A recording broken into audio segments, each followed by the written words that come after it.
Here we go. Hello. We are on. We are on welcome, right. All right. Let's go. So, welcome everyone. I'm Akua. These are my friends who will introduce themselves. Let's start with Ren. Yo, name's Ren Hark, leader of the Wave Tigers, and here to kick ass and write scribbles. And I've got a bunch of pins. I don't know. That was.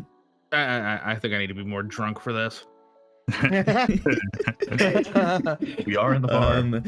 Feel free to help yourself. We've got Jen in the middle here. That's me, Genesis, but usually I just go by Jen, and yeah, I'm just out here. He is our resident SAO fan, so everyone be nice. We've got Grid. Hello, call me Grid. I'm a writer, all-around average dude, and I'm just here to have fun and talk and maybe get in a few verbal arguments about genre. And we got Creation. Hey, I'm Creation Web Novel Studio, just Creation for short. I'm a YouTuber. My claim to fame is one of the longest original narrated web novel series on YouTube, and then probably a crazy long second book that's never going to end. But that's it. And he will remind you of this constantly. Exactly, Absolutely because constantly. that's my thing. Exactly. In addition to also asking about statistics of views on different sites.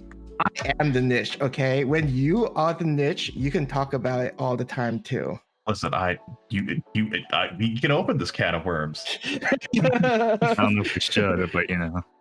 I have seen so many long novels that are like fantasy creating the world. So many. But is it on YouTube? I know of a few, actually. Of them narrating? Of the author narrating? Of the author specifically narrating themselves? No, but I do know of them. Exactly. Okay. I'll give you that one. There. Most authors do not narrate their own work. Yeah, there you go. Well, actually, I think there is a narration of Brandon Sanderson narrating his own work on YouTube somewhere.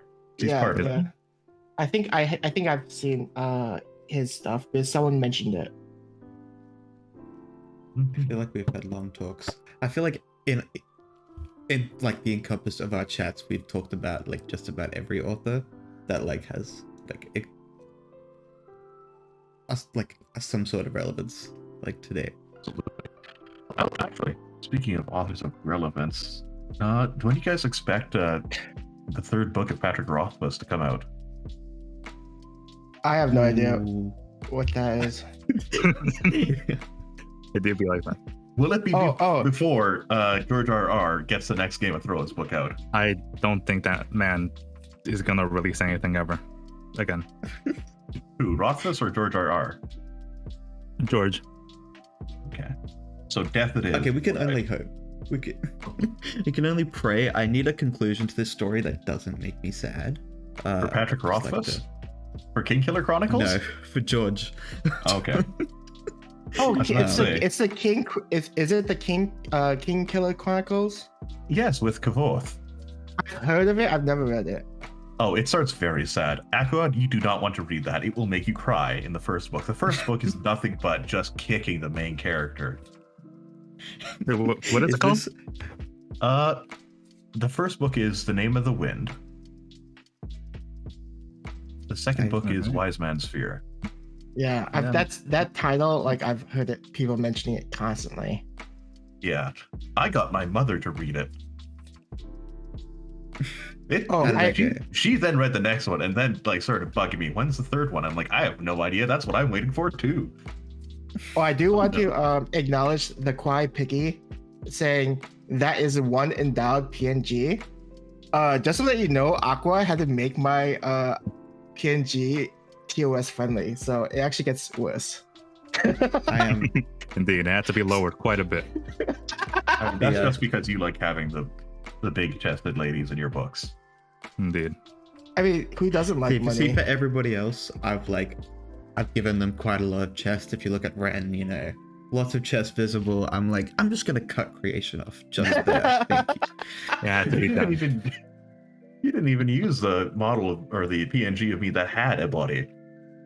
I know. Yeah. I feel really bad about that. This one just like because the other one was cut off just like ever so slightly. Yeah. I was Yeah. like, this looks pretty.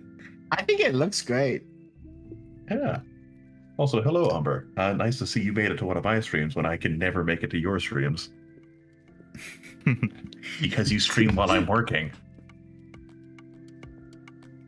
But That's anyways, now that I've called out my friend for that,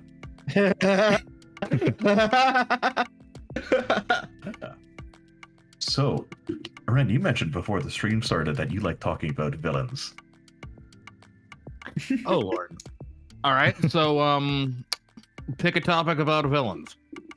Okay, what I kind mean, of like, what kind of villains are you into? Like, is it more like across like movies, across like books, like specific genres? Like, are are you you into writing basically- villains?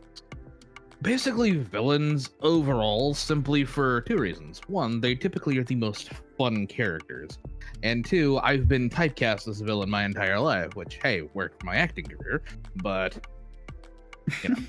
On the other hand, unfortunately, I know this is like a writer's bar, but unfortunately, I do not know of a single villain who has the same kind of fun gravitas as any musical villain.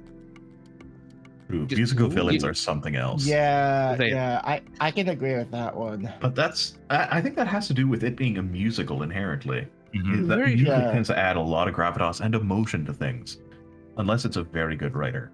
And also you have the background that's kind of fixed, and so like you need to like engage the audience, and so having a very what's like really extra villain is kind of necessary in order to like make the story work, I feel like. Extra villains are amazing. Oh yeah, the more bombastic and the more like just you can tell they have fun with it. That's the type of villain I like. Exactly. I'm all Right. for like serious villains, and I can write like evil dark lords and like super serious spy villains and kind of shit. But I think one thing that novels particularly need is to embrace the more bombastic villain. Just have fun with it, for one Yeah. thing. And then that might be more you know, say more about the kind of like writing style I like. I don't mind grimdark. I don't mind like typical Tolkien high fantasy, but just have fucking fun with it. You Yeah. might like some of the Terry Pratchett villains. Like they have character with a capital C. I And have even been some of the meaning to characters check that- out this book. Okay, well, the ones I would recommend would be the Sam Vimes, like the Watch series, and then also the Death ones.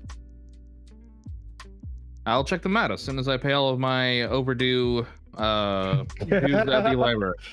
I have been The putting out librarians- the max amount of books. Librarians will come at you, and I hear like some of them will like sick geese or swans on you, and like they'll break your arm.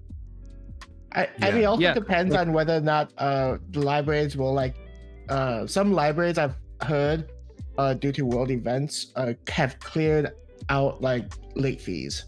It's like if you have a late fee, you don't have one now because we basically waived everybody off because of what happened, and we need people back into the libraries. We didn't See, that want was- you to that- return that- your books during the last 2 years because they were biological weapons at the point. Yeah. That would be fine if I didn't get all of that overdue charge after it got wiped. Oh, that sucks. Yeah, well, that's unfortunate. Yeah, I am like a little conflicted about the waiving of like the late fees. Like, is it like a permanent thing or is it just like a one-time Yeah, thing? it's like a permanent thing. It's like everybody that owes a lot. I think the ones I know, it's basically like if you did have a balance, it's no longer there. But can you still accumulate balance from now on? Yeah, it's from then on. Okay. Like moving Okay, forward, you okay, get that's a fine. balance. Yeah, they're It's not like because there's forever. got to be some sort of forever. Yeah. No, instead it's just now there's permanently one goose per late book chasing after you for the rest of your life. So I'm gonna call out what Yon said. What's up, dude? So if you can't whoop a goose's ass, you better start your villain arc now. No, getting your ass kicked by geese is what will make you a villain. Yeah. Yeah.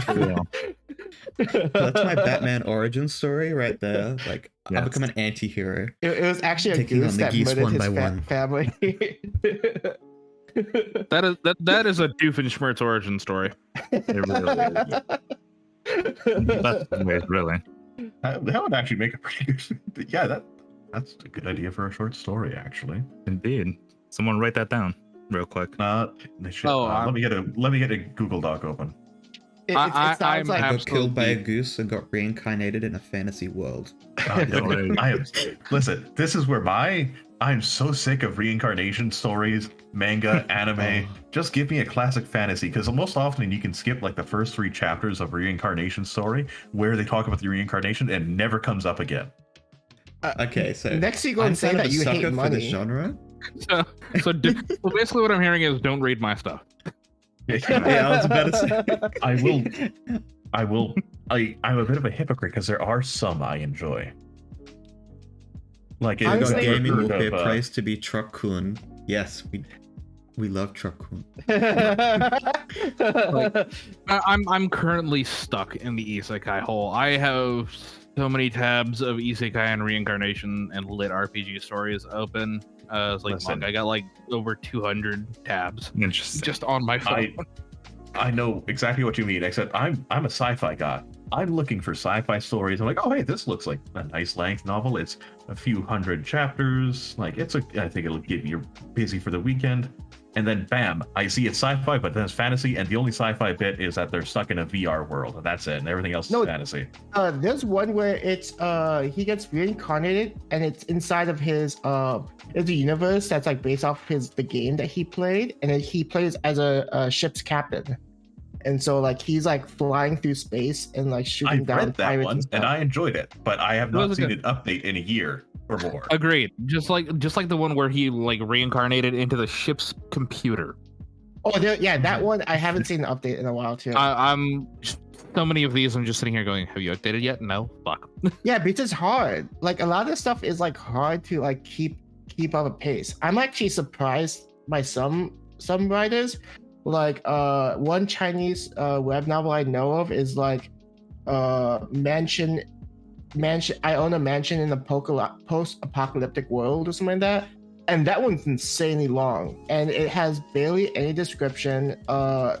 The pacing like moves from like one scene to another like super fast sometimes, but it's still an enjoyable read. But like, I actually have no idea how the writer's going to end the series, because now it starts off in China and now they're currently exploring the US. It's kind of like a Fallout style universe, and so.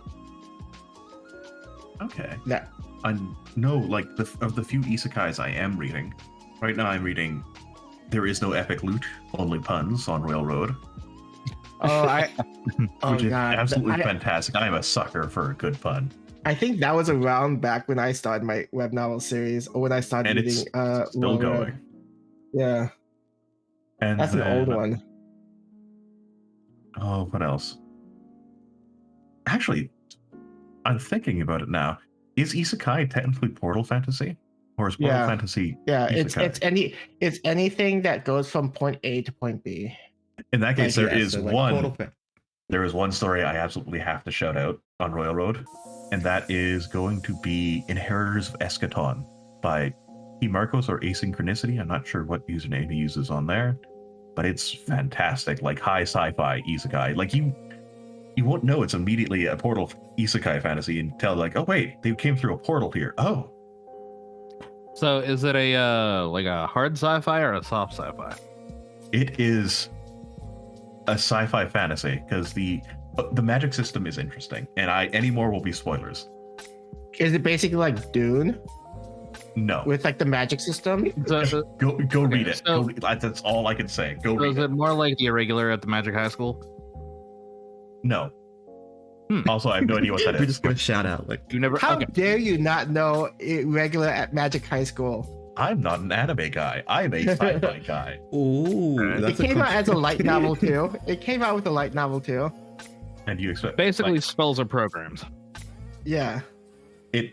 Okay, it's similar then. I don't mind that. No, I actually, Right, okay, there I'm you go. gonna have to go check it out because, as I've stated, on the server before, I'm a world building guy first and foremost. Oh, you will love Inheritors of Eschaton. Like you will love that author's entire like 3 books. I shall Like have to go Grand check that Design out. is good. Inheritors of Eschaton is good. Those are the 2 finished ones. Then he's currently working on Peculiar Soul, which is just amazing. I'll just stay quiet that Ren hasn't read my second book because that's basically all world building. Yeah. I Okay, haven't read to any be of your stuff.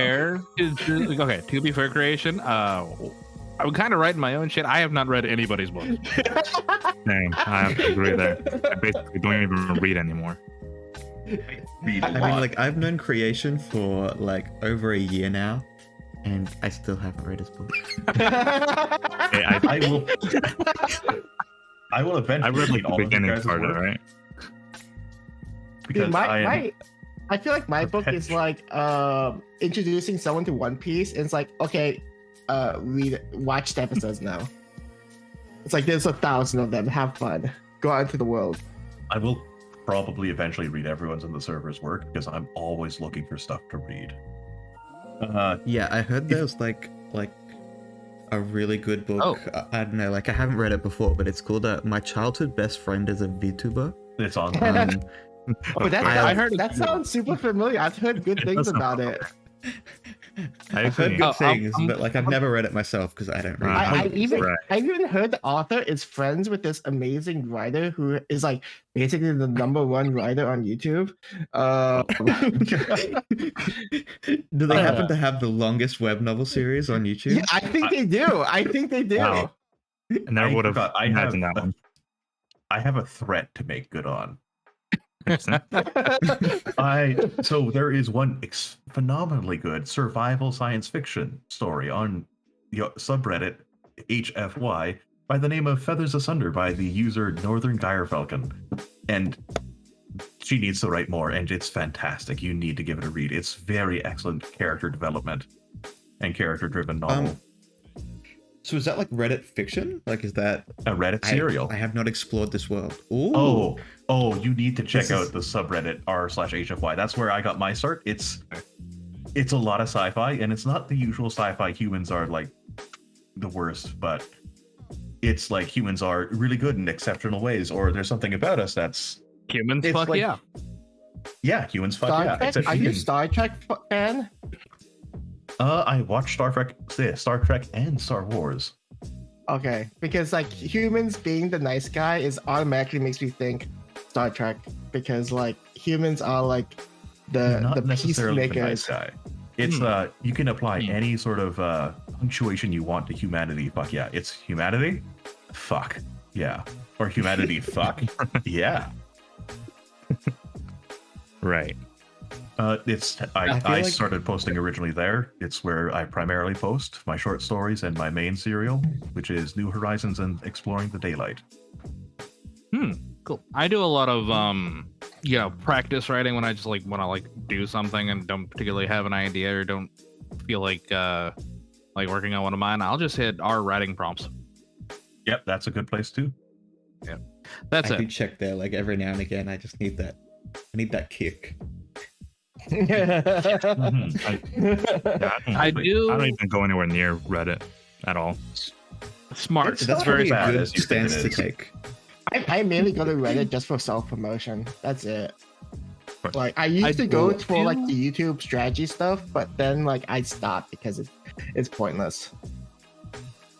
I Okay, found I I'm- don't find that the self-promotion on Reddit actually gets me very far, so I stopped doing it like a year ago.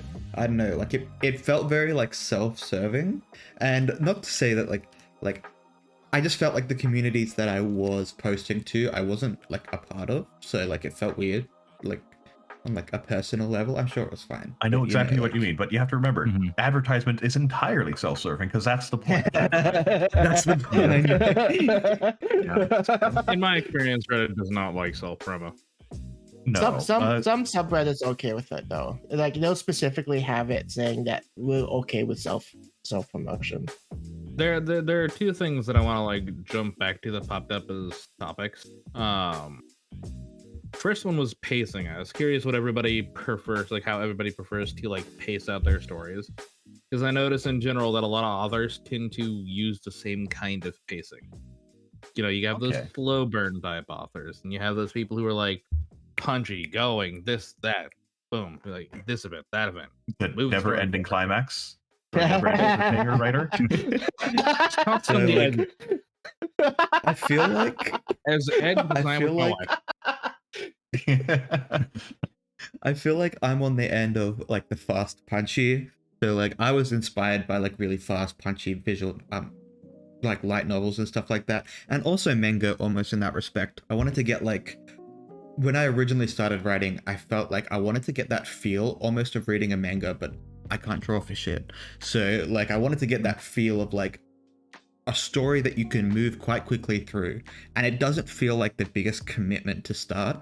And I like to think of it as like a book for people with like attention issues like myself, that you can just like quickly, like you can read, you can kind of get like a bit of action, like a bit of fun, and then you can come back the next day or whatever and have that again without being like, I'm gonna sit down for like 2 hours, which is what I personally like to do with my novels. But like I found an audience in people that like the fast punchy stuff. I do sort of take away from the description, unfortunately, in that, and I'm aware that that's something that I've done, but like you can't have everything if you want to make it like super fast. So like I feel like my description is a little brief, but there's a lot of going on. As long as you give like enough for people to kind of like visualize it on their own and fill in the blank, you know, it should be enough. Yeah. Absolutely. My work is for the Ale and Fremen. Ale from the Wheel of Time and Fremen from Dune. It's the Sahara Desert. You will cross it, and it will strengthen you as you're like. And this is chapter 4000. Praise be creation for the latest chapter. They have finally crossed the street. Of course. I want to be more of a slow burn because I started reading on like Tolkien, Isaac Asimov, and Frank Herbert. Like I remember reading Tolkien when I was very young, and then going into science fiction with Isaac Asimov's Foundation series and Dune. But I found that with, as I'm pretty sure most of us here most likely have some form of ADHD or something like that for us normal creatives, I feel is so that I qualified. found I gravitated more towards writing quicker or shorter chapters. And Yeah, so that's what I've definitely done. the first review I ever actually got on my story was that they liked the shorter chapters because it made it easier for them to read because they didn't have the best reading comprehension. But then they also, because of how I paced my story, it felt to them like it was a longer story. Yeah. Yeah, because there was a lot more chapters to like consume. Like I get like that same thing. There's like 40 chapters in like a 200-page book for me. Like they're just really short, like, and like I like to say like bite size. And I remember when I released my new book, I released a 2,000 word chapter, and they're usually like 1,000 words. And the first comment I got was, "This was really long for a first chapter," and I was like, "It's 2,000 words." Right. I just reverted back because I realized 5,000 word chapters. Right. I like Yeah. scenery porn. I started a lot of my first books were like a lot of the classics that are basically kind of like travelogue, right? Where they Yes. really got it into the scenery and like describing things. And there's so 3 paragraphs about a dinner. well, not so much that, but like I like scenery porn for one thing. I know exactly what you mean. Yeah, and Like, I think part of one of the reasons why I tend to write so much in terms of like a chapter and so much description is because the way that I typically read is I will play a movie in my head. I'm very Yeah, film oriented. My original primary career was going to be a filmmaker. So I kind of Ooh. like wind up writing my books the way that I read, and that basically goes in and aside from describing things in a way that it should be easy to visualize, um, I also like to engage as many of the reader's senses as I can, which I just pick up because I'm, dungeon forever DM here. Oh, absolutely. So like I like to get into when it's important, like not just like what they're seeing and what they're hearing, but like the grit of the dirt, the dust in the air, the smell of the bodies, so on and so forth. And I know. I started out having very light descriptions in my first series, New Horizons, and now in the one I'm currently procrastinating on, Exploring the Daylight, I've given myself a minimum word count and then also to focus on descriptions more often.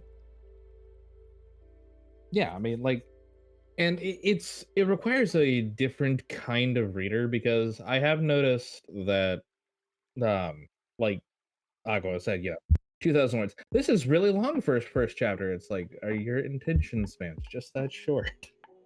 Yeah, exactly. Yes. Like, if you look at like my most recently read, I read a lot of long form fiction, like really long. The people like Gaming Wolf will know because he christened me. A few people know me as Word Vacuum because I binged an entire web novel that was 5 million words in a weekend. I binged Worm in about 4 days. Oh yeah, fuck, I love Worm. It was amazing. I could And not put that goddamn thing down. I think I at least slept like 3 hours. exactly. Like I was reading it like if I wasn't actively at work or talking to somebody, I had my phone out and just scrolling, reading. Mhm. I hate to admit it, but I even snuck read it like paragraphs at a time while I was driving at red lights. That's I I don't know would how never sick that do is, nonstop but reading. I would never do that. Like I was hyper focused in, like not even a crowbar would separate me from that. And like I devour words so quickly, like I need more. And that tied back into why I started writing is I wasn't finding what I wanted to read, so I decided to write it. Well, yeah. I mean, no, yeah, I think that's many of us are same way of like we didn't find what we wanted, and so we basically had to create the story that we would have liked to read. Except the problem is now that we've written it, we can't really read our own work because we know what happens, and so. Joke's on you, I have a horrible memory. really but Yeah, even for me, I feel like that was basically the whole reason I even started doing everything, which it might sound a little mean, but really what really pushed me at the end to want to actually work on all this stuff was actually when I watched this one anime, and by the time I finished it, I just sat there and I thought, I feel like I could have done so much better than this, and that's basically what pushed me to actually No, don't believe that times. Just release it. Just release it. Release the chapters. No, because I started working on something for it, but once I actually finished, like, I don't know, it was like 10,000 words, something like that. I was like, I want to work on this a lot longer, and now it has been in the backlogs, and it doesn't seem like that's what happens. That's why you have to release it. You have to release it because that's the only way it's going. Like, I acknowledge that my writing isn't the best, but if I had waited until like I thought I was good enough, like I wouldn't be the god writer, the god emperor writer that I am today. I mean, either way, I have released a few things, which I mean, I don't really like too much how they came up now, but they're there. So I mean, I'm trying. Yes. I feel like that's like my biggest thing, like actually looking back at the writing that I've done, and even when other people like it, and like I feel really good, like I'm getting lots of feedback, and then I'm looking back because people are commenting, I'm sort of like looking back at the chapter, what are they commenting on, and I'm like, oh god, I don't like this sucks. Right. Which really do be like that. Was it negative comments? No, like it was positive comments, you know, they're commenting like, oh my gosh, this happened to this character or whatever. And I'm like, oh, like what happened in this chapter so I can like reply to your comment. And then I'm reading it and I'm like, Oh, eek, And then this you see the feels grammar stupid. mistakes you missed and like spelling errors. And you're like, oh God, how did I not see this? Yeah, And like I've got like 10 comments. How did nobody else pick it up? yeah, I'm painfully finding that out right now because like I haven't touched my beginning stuff since 2017, and now that I'm updating it to the newest edition, I get to see what I was writing like back in 2017. It was like 5 years ago, so that's been a fun experience. But I think it's valuable. It shows that like we've grown as writers. Yeah, Right. actually, speaking of growth, how do you guys practice writing? Do you just keep working on what you're working on and just sharpen your skills that way, or do you try something new? So I guess like, so I read a lot in between novels, and I just sort of like to essentially look at like an author's style and see like exactly like if I felt this in this scene, I want to know why I felt it. And then like I look at what they did and I'm like, I sort of try to bring a little bit of the greatness of the books that I read into mine. But as for like actual practicing, I feel like I just write the next book and then I write it again. Indeed. Yeah. I know for Yeah, see, that's myself, the I difficult way to do it.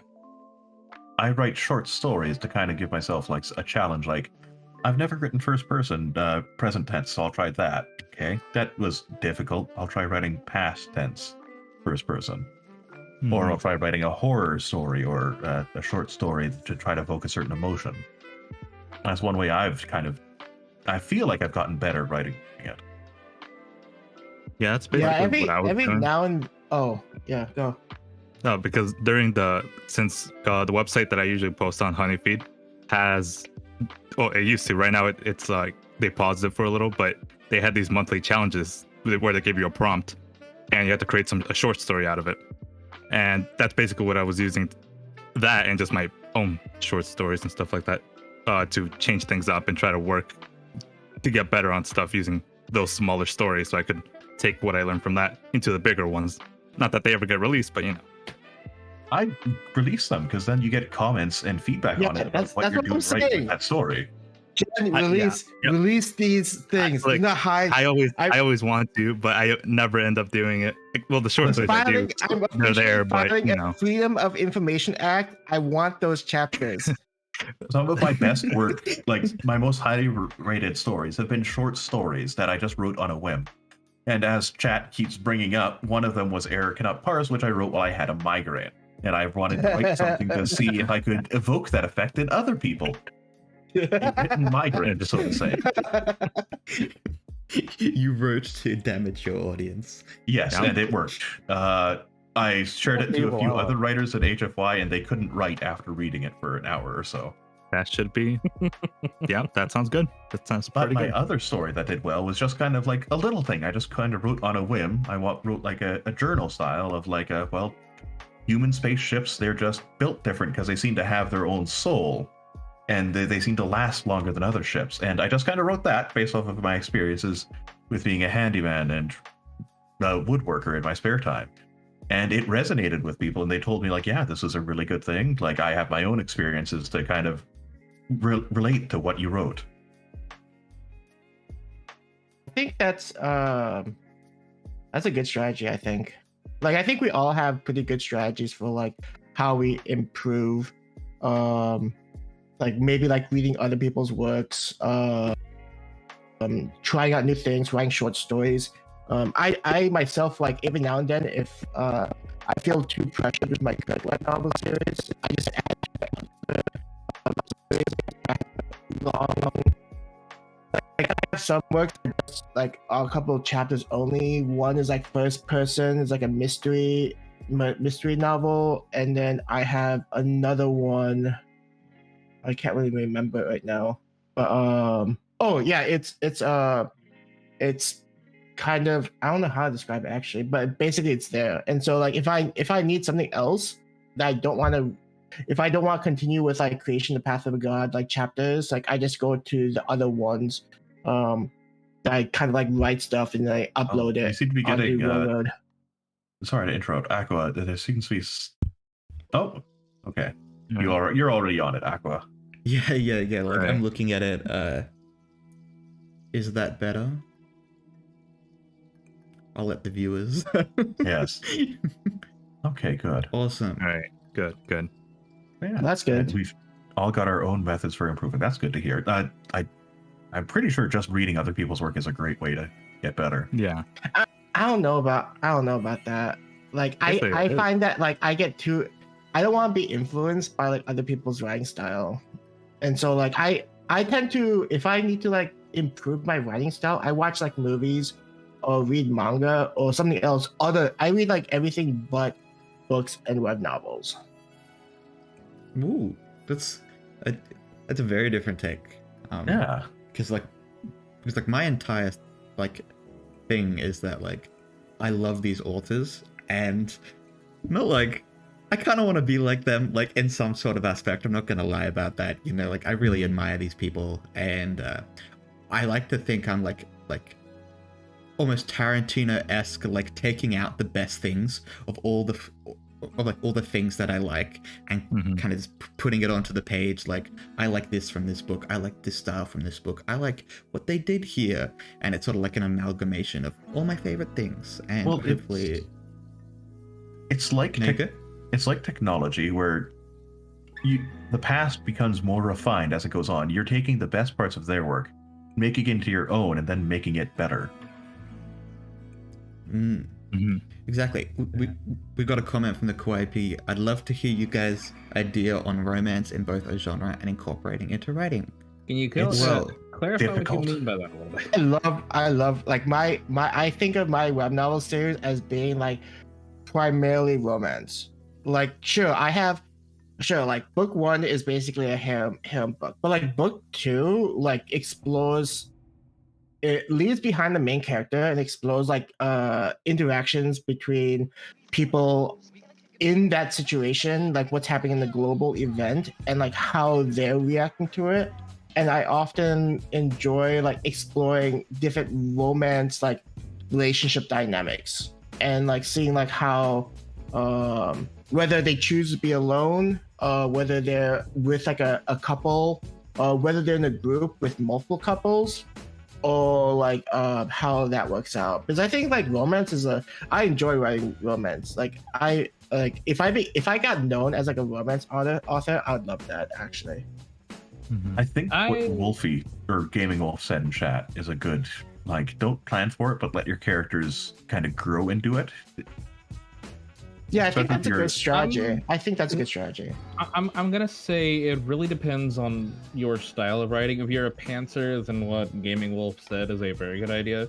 But if you're a planner, then at the very least have an idea of who you want to get with who. You know, just in terms of the thing. But in my case, I like sprinkling romance in my stuff, even if I don't like write romance. I like it. I'm a bit of a sap. 2, nobody can deny the power of the love triangle. All right. For the rest of the writers here, I'm going to kind of pull the curtain back on Gaming Wolf. He's also a Royal Road author that I know. He writes Forgotten. Ooh. His major character is in a romance, and it's quite well done, if I say so myself. He's one of the fantasy writers I follow that's currently up there.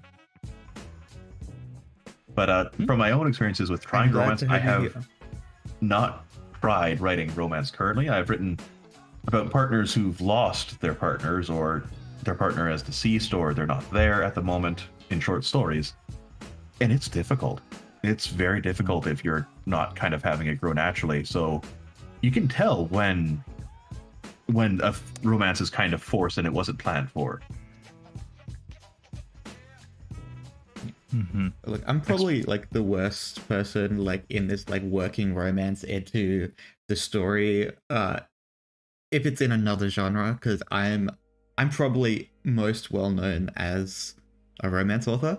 So it's Right. like it's kind of the meat of my entire story most of the time.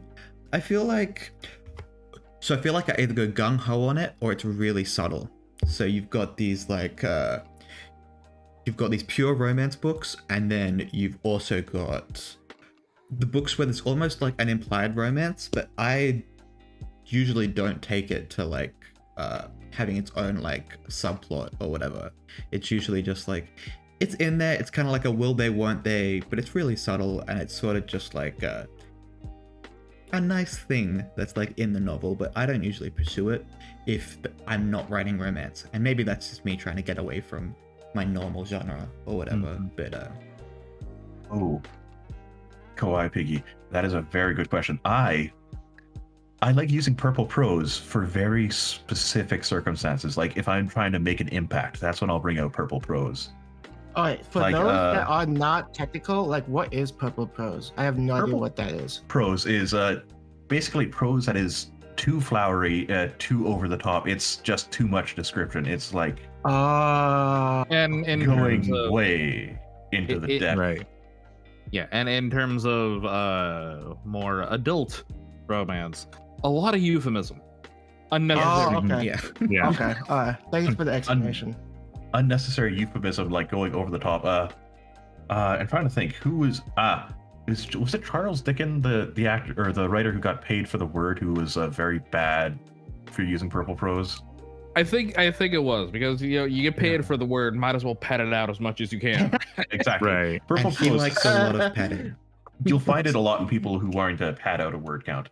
I use it specifically when I wanted to make an impact or make a really distinct scene. Like I introduced a villain or an alien villain by having their voice sound like insect wings rubbing against each other and stones grinding together. That is Like you have I mean, no that idea is what definitely that sounds like, but it makes an impact. That is purple prose used well. However, purple prose used not well is just having that description, that level of description for everything. Right. Mhm. Yeah, I Yeah, never you know liked what? that type of thing. Yeah, me neither. See, I'm still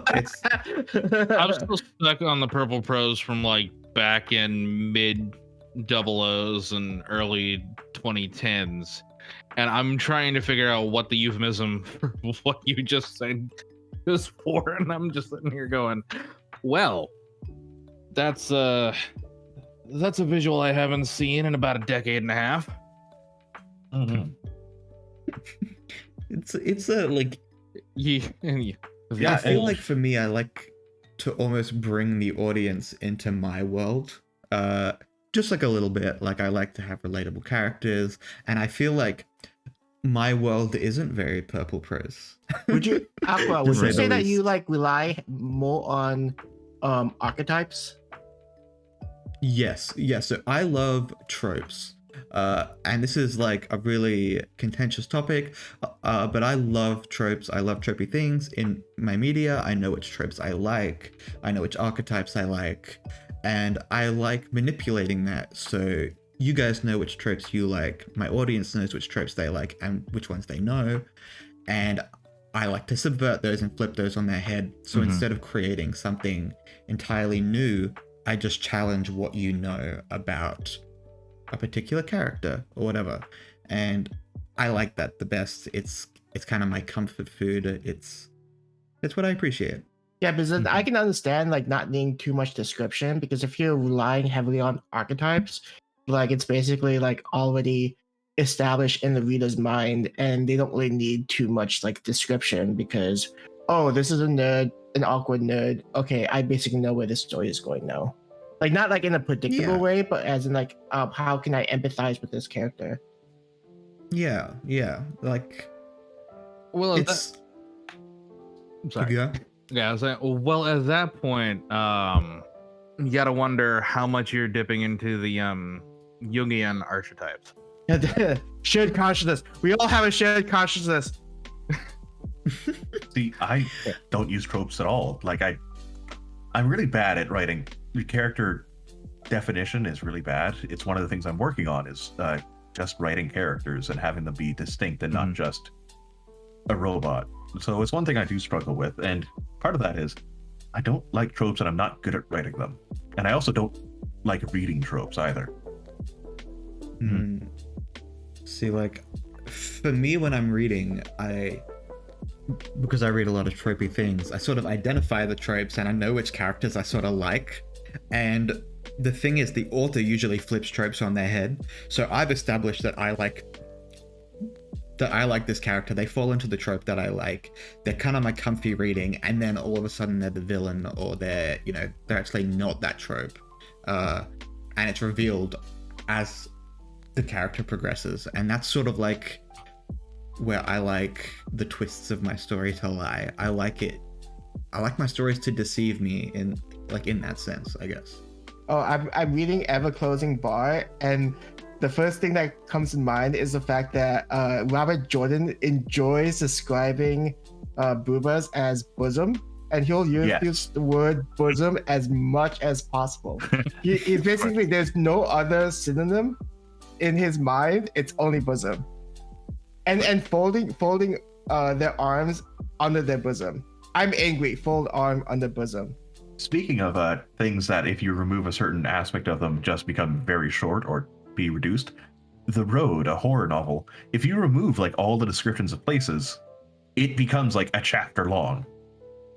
Because it uses the description of the place to give you the feeling of how forlorn it is. And it actually had a really bad movie adaptation because it's really hard to make a panning across the scenery take 3 chapters or take like several pages of description, because it's like 10 seconds and that's that 3 pages done right there. I still enjoyed The Road. Wasn't that bad. I still enjoyed watching it. It didn't translate quite so well. They did pretty well, but Yeah. again, there's never going to be a perfect adaptation of any novel or book you like. Unfortunately. As long And as it's there's, like, a better thing- than Evolution or Last Airbender, I'm Oh, satisfied. yeah. You're See, right. and there's, like, a I'm thing sorry, to all I that, though. heard was static and redacted. Yeah. I forgot what I Because, said. You're right. Yeah. Because like I study screenwriting, that's like and film production, that's like my major at university. And so when I am taught to approach like adaptation and when I'm taught to review adaptation, it's in a completely different context than what I like as the fan. So as the fan, I want that one-to-one. I want to feel that, I don't want the director to spoil whatever magic I got from the original material.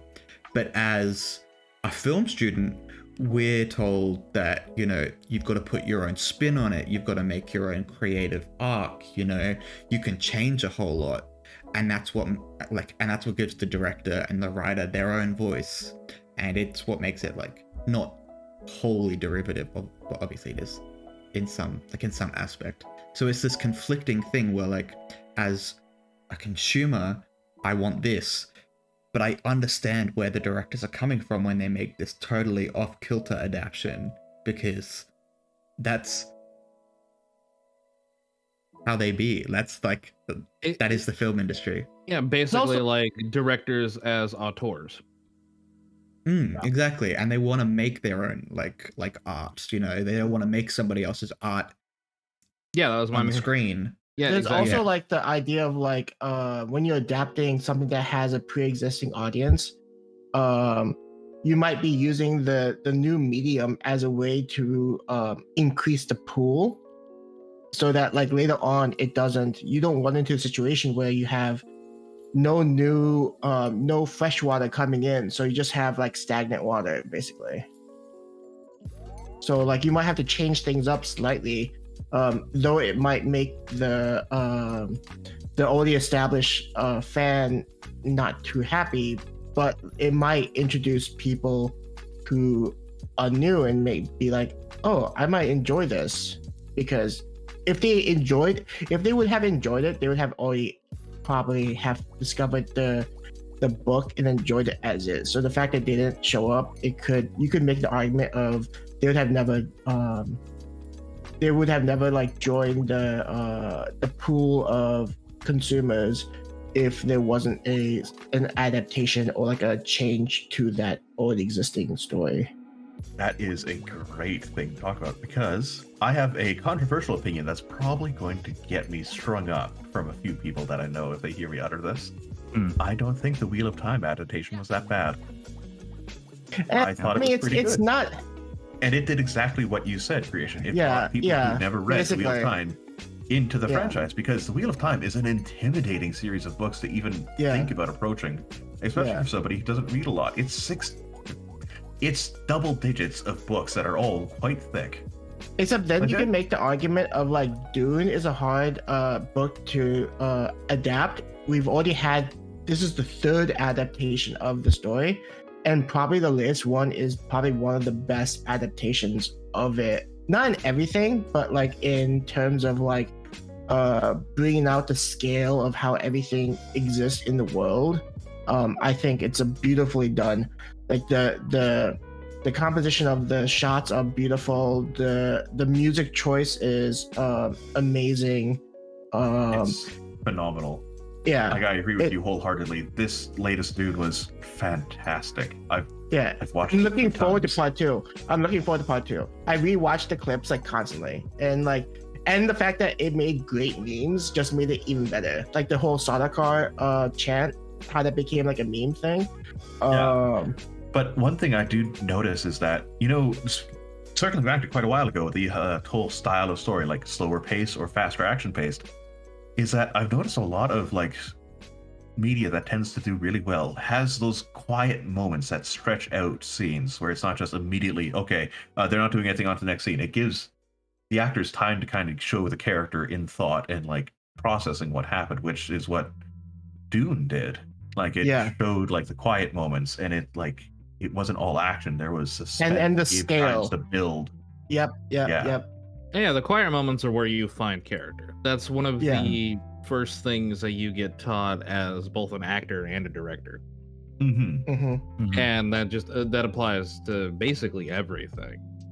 But that's the why- big action sequences are cool. The keeping the plot going and interesting is great and all, but nobody's gonna care if you don't connect to your characters or the setting. Yeah. And quiet, slow moments are where you get that. And I'm I sure there'll believe- be like a lot of like movies where like they try to do that and it's gonna flop. But I'd rather see more of it than more like trying to mimic like TikTok or like YouTube. Not like it's bad mediums, but like you shouldn't use some other mediums format just because that's popular at the moment. Like we can go back to the super long silent moments of like noir kind of like movies, like where you just kind of like in the suspense of that moment. You don't know what's going to happen. I think like was it Psycho? Yeah, had like pretty good moments where you just like it's quiet, you don't know what's happening, and then the big reveal happens. And so Yeah, it's like as it was said, it's the time to build. It's the time for the character to really show that they are a character and not just like a cardboard cutout that throws grenades and shoots guns. mhm. Which a lot of isekai, has a problem with. Some of my- I could get into a lot of my problems with isekais and especially harem Is that- isekai. That is We exactly. could have a whole episode on that. I'm sorry, Creation, but I absolutely loathe harem stories. I'll deal with you later. There's a- That's okay. You can there's a try. reason I'm already I'm in orbit right now. So, There's a reason So, like, I'm actually, what rewriting my old harem smut from 12 years ago. Actually, speaking of that, has any of us actually written smut? I know Creation, you were writing Yeah. something Yeah. a bit saucy. Yeah, I've already written like a lot of smut. Like book one is just like basically smut, and then book two I want to give it a different flavor because like if you keep on eating the same thing, you kind of get tired of it. And so book two has a huge change. It was to the degree where like some commentators wondered if I'd been kidnapped and that I'd been replaced by a different writer. I haven't written any smut, but my very first message from a reader ended with, "You should write a sex scene to get more publicity." And because Yeah, of that, Works, I guess. I am never going to write a smut story. If I do, Yeah, which I do that's- actually have one in the works, I it don't is like not that. going to be something enjoyable. It's going to be something Yeah. horrible. I don't like that theory of it's kind of like it reminds me of that scene from if you've watched Mad Men, and then the one person says like, "Oh, like sex sells," and then Donald Draper's character is like, "You're an idiot," kind of. I don't like that mentality of like, "Hey, let's just do that." Like, sure, do I like big boobas? Sure. Do I like Unfortunately- writing characters that with big boobas? But like that's not like I don't. I'm doing that from. Not like I don't really think it's going to like add too much, but like it is primarily a my style, I guess, like what my interest. But I do try to like incorporate into like the smut scenes of like to kind of set the mood to like kind of like describe like have more options for like description stuff. I don't know how to describe it, but like I don't feel like I don't think I'm like taking away from my own work too much by having By big having boobas. those kind of scenes in there. Yeah. Unfortunately, from what I've seen in some areas, is unfortunately sex does sell. And that is a bad truth of the internet and everything. Actually, Kawaii Piggy, Good question. that is a good question. I think it really depends on what the author is comfortable with and what their experience with writing. Like, I would say smut is when it starts describing stuff. Like, it starts describing the act itself. And smut and romance are not inexplicably linked. Like, you can have smut without romance and you can have romance without smut. They do Yeah, not go hand yeah. in hand and they don't Yeah. need each I other. mean, that's pretty much me. Mhm. Like I write romance. I've got some light like descriptions of, you know, things, but I wouldn't say like it ever goes into smart, and it never really goes into like intense like sexualization, I guess. And at a certain it's- point, it- with like writing scenes like that, is like it takes over the story if you write it that way. I think. Exactly. Like, I am not against writing smart, and I would be totally happy to if I ever felt like my story calls for it, but I just haven't written that story yet. Like, I just haven't written a story where I'm like, I feel like this would be good here. I feel like this would fit here. I feel like this fits the story that I've made. I've never like felt that, but I feel like if I ever did feel that, I'd happily write smart. I mean, I've even myself written like of course I have like smut that's like connected to romance, but then I also have romance that doesn't have smut, and then I also have smut that has no romance. And like the example for a smut with no romance is sometimes to demonstrate like for the character, or like I think in real life of how people feel after the fact, where like maybe there isn't romance, and like how like what was the motivation of that person for going through that, and was it an issue with survival, or like was it an issue of like monetary gain, or like for just pleasure for pleasure itself. And I think like you can use it, like you can have smut just for the sake of smut, not for the purpose of oh, like I'm just doing this for like for the reader who just wants to see like people doing dirty things or like naughty things, whatever. You can have it as like as a way to like transmit experiences that either the author themselves had, or it's like, or how like I would people that they know kind of thing. Sorry. That is a little. It's a bit away from the point. I think smut is very specifically talking about veering into erotica, where it's for its own purpose. Yeah, I'm gonna argue a little bit on the side of smut, because I had to do that to put money on the table, and that's what my meat and potatoes of all of my old work used to be. Ah, okay. So basically, just real quick to answer the question, at least, light smut I would consider kind of like euphemisms, kind of purple prose, a little bit less, some description, but not much. Hard smut is when you like get really blunt and describe it all the way. But to kind of like counterpoint what Creation was saying, I think smut can actually add a lot to a story if it makes sense.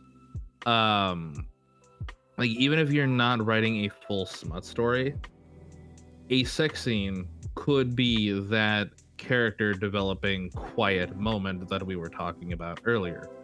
And Counterpoint to my argument.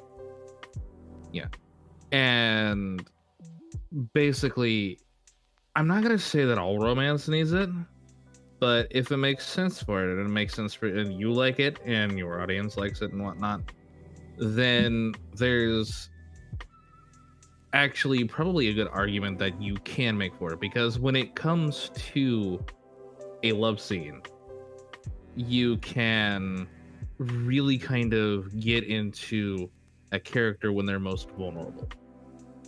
And I'm going to use an example from one of my old works that, yes, the story itself was meant to be smutty. It's on an old hentai site. Also, that was really popular. I'm just remembering we're on Twitch right now, so Yeah, no, Yeah, I'm I'm purposely keeping my wording TOS friendly. yeah. You were maybe we allowed should. to say quite a lot here. I know, but this is our first episode. Right. We're I already know, going. I'm not gonna get into it. I'm simply gonna point out, like, it's a adult-ish side that was really popular in like the early 2010s, late 00s. No, I'm not gonna tell you what it was, but basically it was a Monster Musume inspired one. And Like that. I enjoy that manga.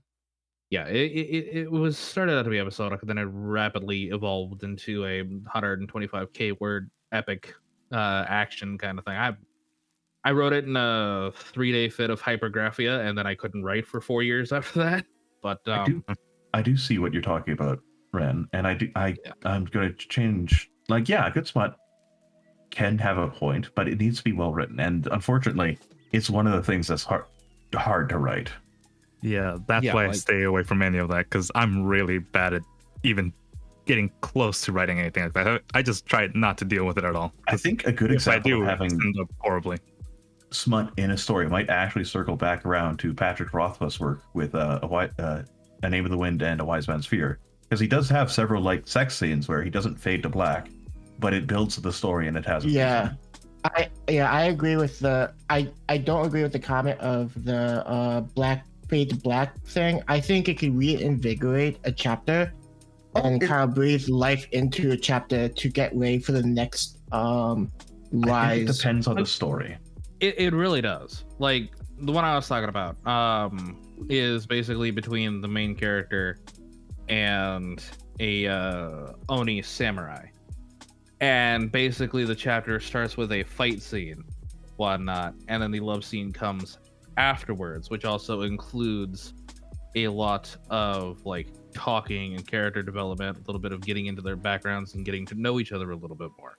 That's basically what I was talking about, where yeah, it's in there. It's basically the whole scene itself could be considered the love scene, but the actual smut act itself Might only be a paragraph. Well, way more than a paragraph considering what it is.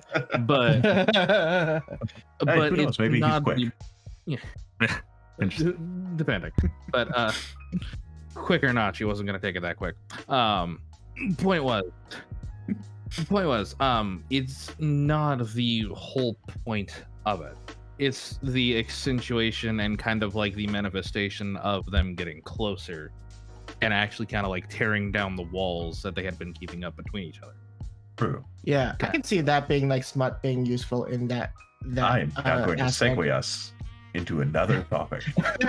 Yeah. Yes. I was going to- Yes. I've been trying to find a way to loop back around to one of Piggy's older questions. Sometimes you just have to Right. bite the Thank you. bullet and take the advice of a DM you perceived on Discord. How do you guys edit your work?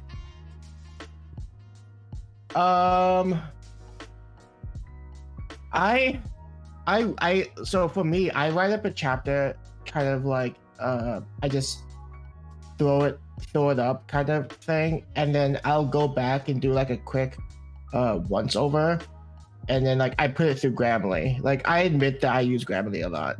There's I think it's nothing wrong with that. yeah, I know it's like a very like hot, like for some reason on Twitter it's a hot take to like say that you enjoy Grammarly, but for me, Right, right. Use I was about to say, I think we all use Grammarly. is it does turn like conversation robotic, and that's about it. Mhm. Like you have to yeah. walk So inside like, the you just have to be aware. Grammar, You correct. just have to be aware of like what you're trying to aim for, and then just use Grammarly as a tool. But for me, like I don't do too much editing. I'll like do once, I'll throw it up, do once over, put it through Grammarly, and then like I'll kind of like glance over again, and then I'll upload it. And then I think of, oh, like after 3 years pass, I'll update all the previous chapters to the next edition, and that'll be like, because that gives me enough time to develop my writing skills and like enough time to be away from my chapters so that I can see it with like a fresh pair of eyes kind of thing.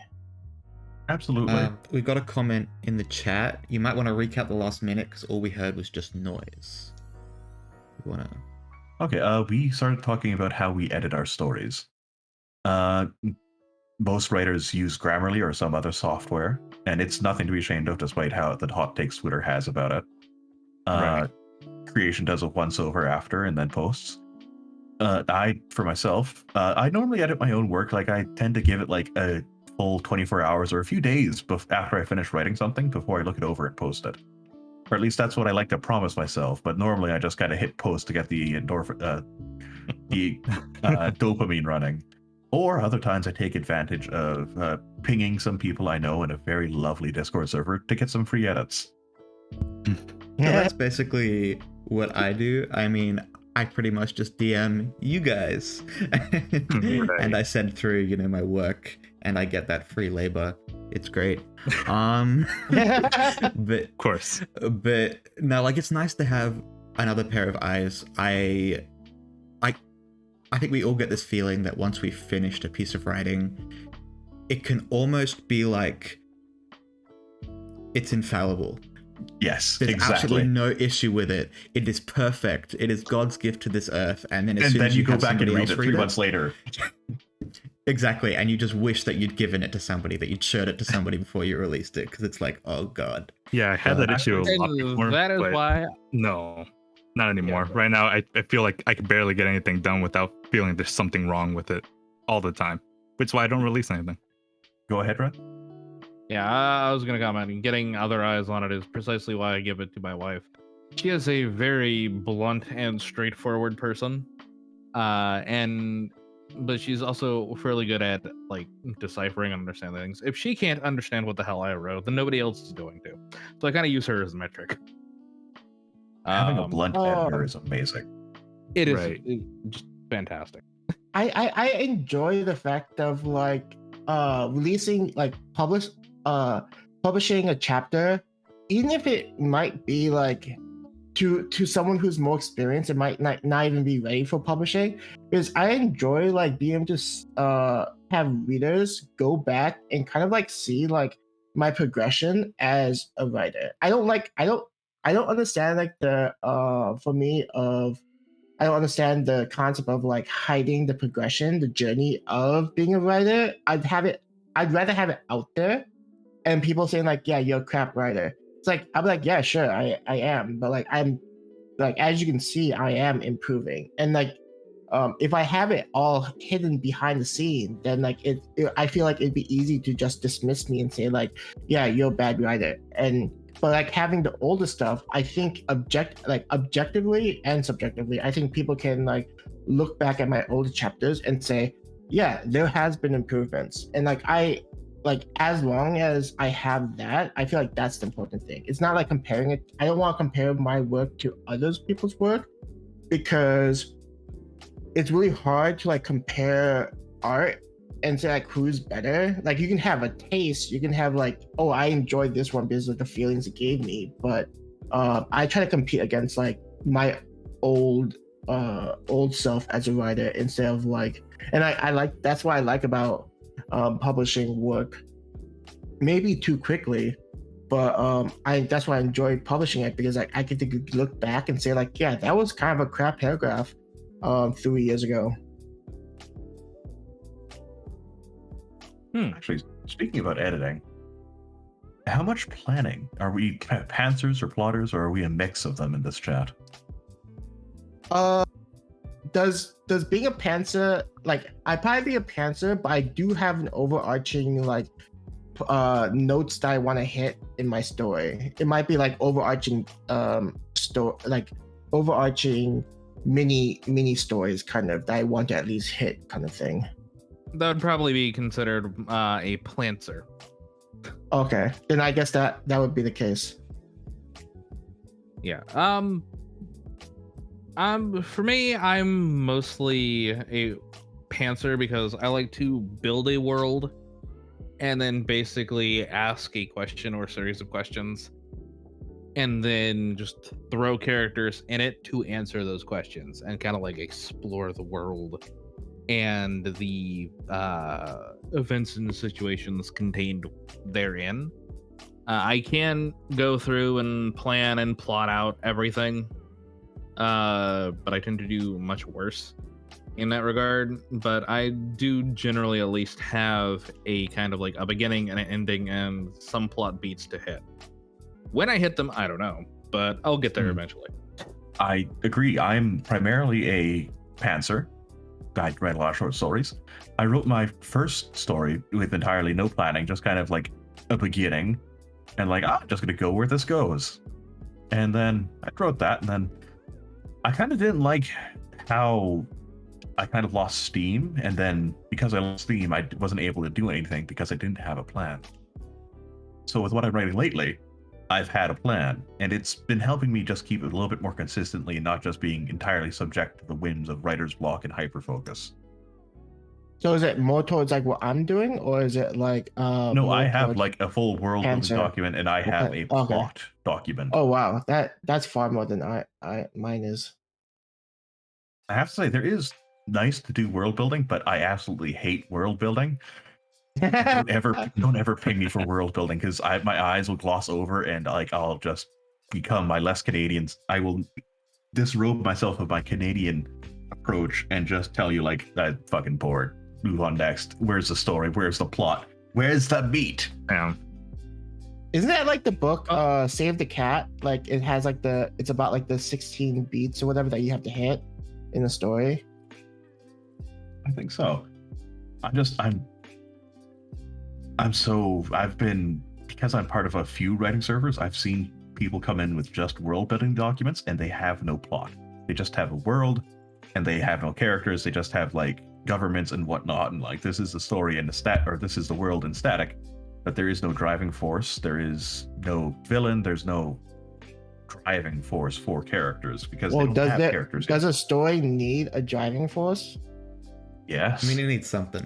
It needs something. I don't know. Well, I mean, I guess there's certain stories that need less, like some slice of life stuff. There's not much going on, but I guess it depends on what type of story it is. Yeah, I think either at the very least, either your main character needs to have some motivation to go do something, or somebody outside of your main character needs to try and prompt your character to go do the thing. Well, exactly. Like, I mean, like, even in the most basic, like, slice of life stories, you know, you've got a kind of goal, you know, like, they want to make friends, or they want to get their club, you know, into some sort of, or they want to pass the year without having something happen, or they just want to have like a good year. And yeah, like they want to have memories or something. There's something. I'm just thinking of, as all of you are talking about this, I'm just thinking about my 40,000 word dinner scene. It's basically the length of book. It's just the main character eating dinner. See, and this is what I wanted to come back to because we were talking about it, and somebody Right. was like, That a is purple three-paragraph prose dinner right scene. there. Yeah, like somebody was like a 3-paragraph dinner scene, and I was like, I think creation's got you beat, man. Yeah. Like, I think the like, longest I've definitely spent something. describing a scene has been like 2 paragraphs. Food smut. Oh, that's Yeah, a but whole even genre. that- I like That- two that I is was a about whole to say genre. that's a thing. Ren brought up travelogues. Like the travelogue is just like a few steps away from just having food porn. And honestly, And, like at could that have point, I kept just on going. I could have kept on going. If like I feel like I could have been like 100,000 word dinner scene. The only reason I stopped was because I was worried that people would drop it, and I was like, fine, I'll stop writing my dinner scene and I'll make the plot move forward. But honestly, I'd have written like 100,000 words of just a single dinner, a multi-course dinner, and the character just describing the food that he's eating. I mean, Well, I'm impressed you could even do that. That's not actually that bad because you couldn't have like this. That's a mystery novel. It takes course over the night of a dinner, and it's a mystery. Yeah. And it's like they're solving a murder while there's this whole feast going on. So that's not that unbelievable to have a dinner Yeah. scene last that long, especially if it's a multi-course But- dinner. it's probably a little unusual if you know. A little It's- unusual. That's a very nice way of saying. But I like mean, if it's inside like an adventure novel, you know, you're just like, okay. Well, but like because in your scenario it was kind of like if that's the setup, if that's the beginning, the end, we're at dinner, there's a thing going on. But putting it like inside like Lord of the Rings, you know. Yeah, it's basically right, like that's, Episode that's- of- that's probably a Come good in. example to use with Lord of the Rings because I think he did that at one point. a 40,000 word dinner scene. Like, there's got to be something in there. If it's not like the whole point of the story and everything, there's got to be something. Whether it be like intrigue or character development or plot development, you know. Mhm. but No, like- there was Or it's there was zero plot development. There was zero intrigue. It was just food coming out. That was Oh, it. I'm And then impressed. Literal- Okay. and then describing the food and like how it tasted. Like I wanted to God. just describe like I think I wrote like over 100 words of like meat going into the mouth and how like the tongue interacted with it. Okay, that is now food porn. Yeah, that is that's that food is smut. 100% food porn. that You wrote food Um, smut. Well done.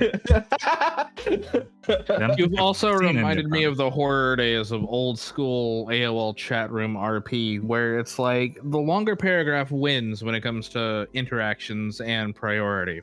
So people were literally describing the way their wind blew through their eyebrows.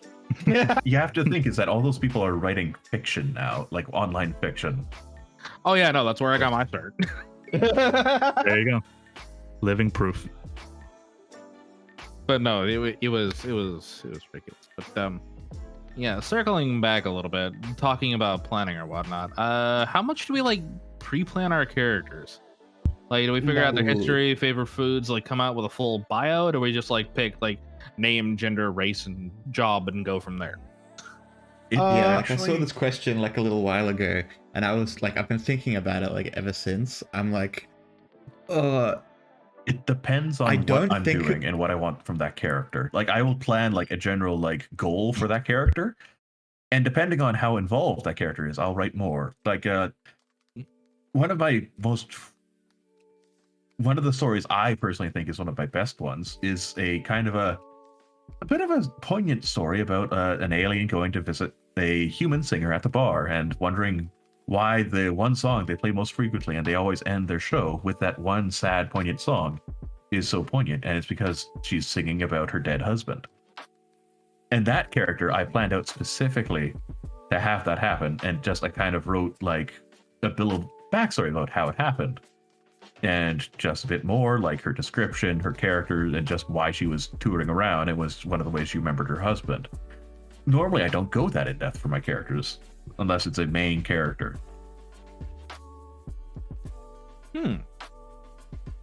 Yeah, I kind of run the gamut. Like like you said, it really depends on how important they are to the story. You know, the main character, I will come up with a full bio. And any character we spend a considerable amount of time with, I will do a full character bio, from physical description to mentality to likes, dislikes, background, etc. Simply so I have it to call on it when I need it. But when it comes to like secondary and tertiary characters, I do like to kind of just like let them tell me what the hell they do. Yeah. As it And was like discover. I think we all have like a general like basic not quite thought of what we have when we write a character, because it's more than just like putting a name down and just saying there's a guy or it's a girl or it's the butler. You kind of, even if you haven't written it down, you have an idea of what you want from them, even if it's like just a sentence or something, and that helps inform your choice. And then as you're writing, it kind of grows from that seed. And the main characters that have more, it's not that they have more put into them, it's just that their seed has had more time to grow in your subconscious. Yep. I kind of like, for me, I add characters when either A, like how does the character relate to the main character? Then I have characters who are like, would this character be an interesting character to like make an entire series like dedicate to them? Like maybe like Sheila, the convenience store worker, like I'd enjoy a slice of life where it's just them what their daily stuff is happening, like, and then like you have the characters that relate to the main character where it's connected to the overarching story, the plot of the story.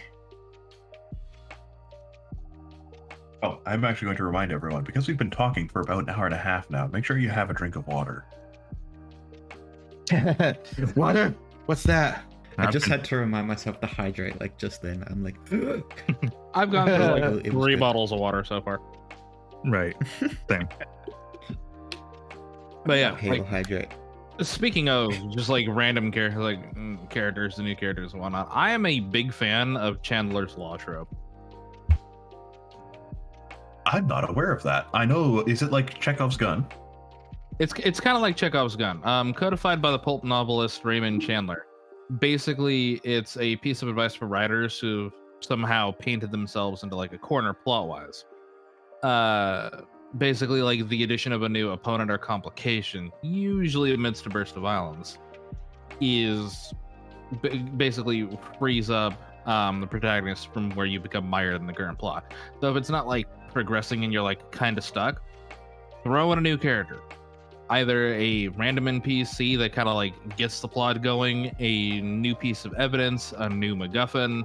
Could even just be a bunch of ninjas busting in with an assassination note from the main That bad guy. is So, a good point, but then I'm remembering one story or one series of books that makes use of that very badly, and it was by Terry Goodkind. And one of the most egregious examples of that is he just has a dragon show up because the main character needed to get over a mountain. So he just has a dragon. There is no foreshadowing for a dragon. There's nothing talking about a dragon. The dragon just shows up. That sounds like And then- Tolkien with the eagles at the very end. Well, see, the eagles at least have some foreshadowing. They're mentioned earlier. Like, they're mentioned in the first book. They help them get away from the wolves. Yeah, in the book, they're like they appear here and there, Yeah. kind of deal. So they're not completely without foreshadowing. This dragon, completely without foreshadowing. Nothing at all. And then it never shows up again. It's just like, okay. Oh yeah, What? just like Chekhov's gun in any trope, you know, it could be done very poorly. You know, See, Chekhov's gun is, if you mention something, you have to use it eventually. yeah, no, and I've seen a lot of people try and reference and pull a Chekhov's gun, especially in web originals. Yes. But It's surprisingly difficult. Hey, just because I mentioned something doesn't mean that I'm not using it. I plan on using it like 6 million words in the future, okay? It's still there. It's still Perfectly fine. there. Just so long as you use it. And at that point, you probably have a Chekhov's armory. But that is sometimes that is exactly what you need. You need these fuses that are going off, and like you're not even really sure if the fuse is on until a book or two later, and they're like, oh, that finally paid off. Yeah, I have like characters that like I'll introduce into a story, back into the story, and like the readers will be like, "Who is this again?" They're like, I guess I'll reread the story again." And I'll be like, "Yes, got him." That actually brings me around to like a question. Do you ever like reread like a previous novel or maybe even like a previous section and kind of see like an almost unintentional thing that you put in there and you're like, okay, I could make this into something really interesting. I did not intend for that to be a fuse or like a plot point, but I've worded it that way, so I'm gonna pretend like I meant for it to be like that the whole time. I actually had that come up in what I'm writing right now. I guess I'm this like, is happening a lot more often than I'm anyone having thought. this display while this character is kind of interacting with these other characters, and it's in the scientific lab. Well, I need to show something off in the lab, so I'll just have like this atmospheric thing that's kind of converting the atmosphere of Venus. I'm like, wait, I could use this in the future for something. I'm gonna put this away, file this away in my mental folder of things to use in the future. I didn't even mean for it to happen. I'm just like, oh, okay. That's why I always advocate to like at least every few chapters go back and reread what you've already done. Yes. Or what I should have done the first time around is keep a list of all the characters, because what really like did help was the fact that I can say with certainty that I have at least 200 characters, and I think I have more. So it's like really hard I admit that it's really hard for readers to do that, but like every time they'd be like, hey, you need to like create a list of characters and where they were, because it's hard to keep track. And I'm like, I really don't want to go through a million words. That's going to be multiple years, and I'm really busy right now. So maybe in the future. I mean, like, see, the thing is, you don't even know like how many characters you even have like in your novel. Exactly. It's probably 300. In reality, it's like 500. I have horrible memory, and I'm primarily a pantser, and I recommend keep a list of like at basic their names and what they were introduced for, and that's it. Like if you just have that, that's good. Yeah, it's basically what I always do before starting to work on something new. I've only got like maybe 20 characters in total, and I've forgotten. I've had to go back and like, where the fuck did I have this person? Was it chapter 3, chapter 4, chapter 5? Oh fuck, okay, it was chapter 16. Because of the nature of my novel. They're not actually the prime minister of that country. They're actually the other one. Fuck, I need to go quickly edit that chapter I just posted. So for me, like, this is kind of funny. At least I laughed about it a lot when I was going through it, because of the nature of my web novel series. Like, now that I'm going back and like re-recording all the characters, I now have to. I realize I have to include for the cup size. Like that's like I have a whole list of like different cup sizes that I have to like for each this character. It's like this character is like a 32G, or like this character is, and it's like going through. And I actually I learned how to like what the number and what the letter means. So I feel like I've grown as a person. I'm gonna come at you for this creation. Was that relevant information that needed to be in the story? Yes. Okay. Yes. Oh my god. It's completely relevant. Okay. If you could, you're telling me that it wouldn't be. Come on. It's for the realism of the world. in the story itself, but I need it for my own visual. When I just like how Ren sees movies, like I'm seeing the scene. I need to know how large they are. Okay. Yeah. There it is. Okay. Yep. All right. Moving on. Moving on. Right along on time now. When you're writing characters, do you guys use accents at all, or do you find it easy to use accents, or do you avoid using accents? Is this in my own personal like interpretation, or actually within the course of the novel? Both. So I feel like internally, I definitely have like a strong distinction between people, but I feel like maybe I don't present that as well as what's in my mind. So I don't tend to like write weirdly, you know, like maybe using language that may indicate that this person has an accent, you know, like missing letters, or you know, like The worst offenders would be Scottish and Irish. yeah, exactly. Yes. Like you always. Although a runner-up is Norwegian. See, I'm not familiar with Norwegian. I do such a bad Norwegian, it sounds Irish. Interesting. And I'm I not do going have, to offend any Norwegians we have in the chat. Does not using so like depending on the dialogue for like certain people, I don't have them use contractions. Would that be That an is accent? actually an accent. Yes. Okay. That is Yeah, a method yeah. of speaking, and it's perfectly valid. And sometimes people will lapse into accents when they're flustered or whatnot. So it's actually another method of using characterization, and it's Oh, yeah, easily. And also Like, I because I used it, I created it initially to like indicate like kind of like the status between the main character and his creations versus like the rest of the world, and as like a no, like they're a more elevated position than like the rest of the people, and so they don't use contractions. He does when he internally monologues, but like when he's talking to his creations and like to other people, he doesn't use contractions. And same thing with his creations to typically other people. not using contractions is associated with being more robotic in speech. Oh, well, It's also, at least in everything that I've read, and one of the things you like get taught in theater is not using contractions. Yeah, it will sound robotic, particularly in terms of like writing, but it's also a kind of method, at least in the Anglo world and English. Not using contractions is kind of like a sign of like an elevated status. You know, so sort of I was like right. the You made upper me doubt nobility. myself, Grid. Yes. You made me doubt The myself. upper- I told you Like, I was going to be here to bring you down, creation. Yeah, it's like sort of like the nobility, like the Queen's English sort of deal, where you're not particularly using contractions. And part of that, one way to avoid sounding robotic with it is to pay attention to word choice and vernacular. Like, because if you're just stating the same as everyone else does, it will sound a lot more robotic.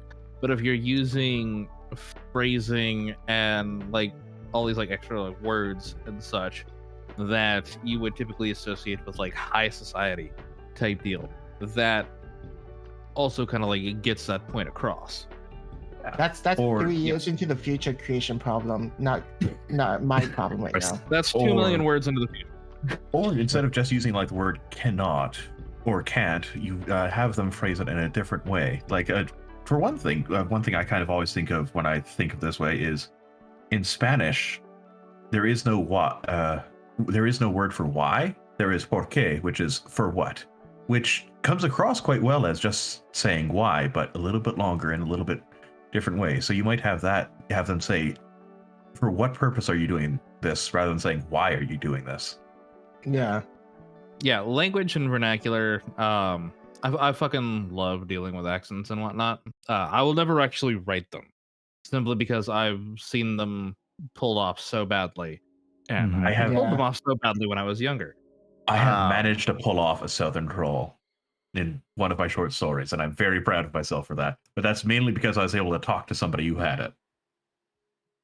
Well, yeah. Well, one of the things when it comes to Southern drawl is it's actually not that particularly hard when it comes to getting it across. It's primarily a lot of like depending on your contractions and such. But That's the greatest thing I've Exactly, heard. darling. It's all That about was how a you beautiful speak. voice.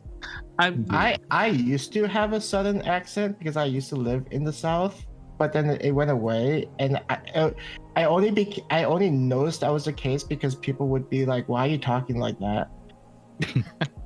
oh yeah, no, like my family is from the South, and I was raised in California. So if I'm not paying attention to what I'm saying, I will sound like I'm mumbling.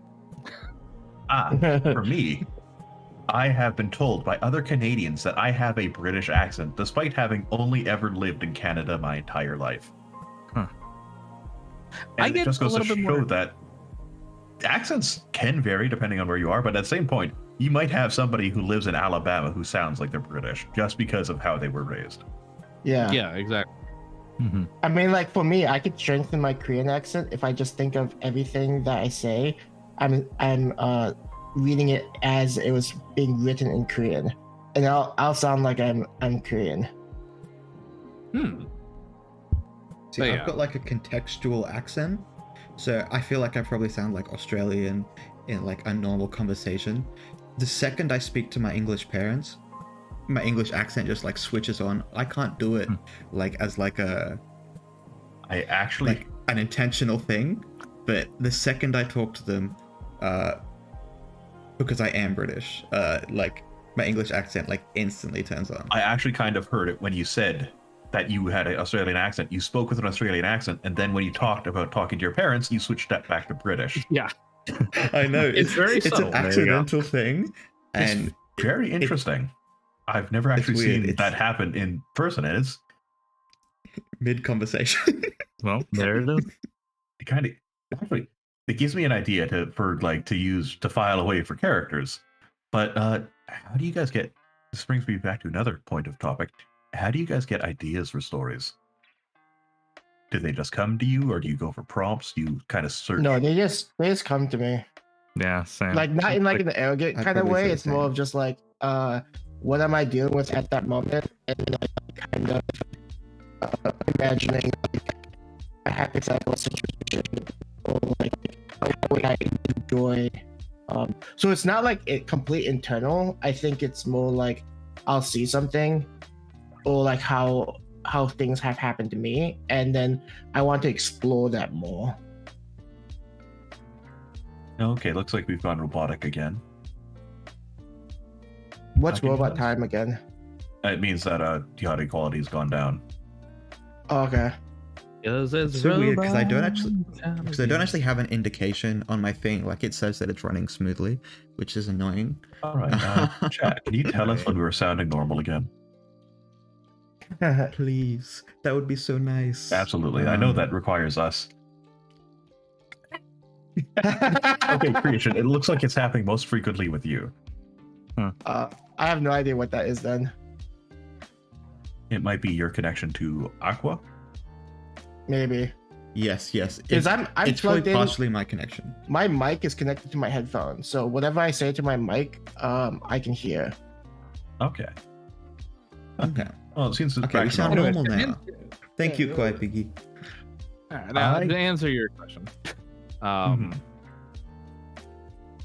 one of three things. One, I'll be like reading or watching something, and then I'll have like just a random question or a thought pertaining to it. It's like, what if we change this variable? Or why the hell did you not do this? Kind of deal. So like a derivative idea. When it comes to like derivative ideas, method number 2 is my wife will propose something as like a question or a joke, and I'm like, you know what, that would make a good story. So like all great artists steal. But most of the time I'm because I do a lot of world building and I ask a lot of questions pertaining to world building, and I do a lot of like consideration of plot, because plot and like world building, magic system breakdown, so on and so forth, are a YouTube series that I'm going to be starting up pretty soon.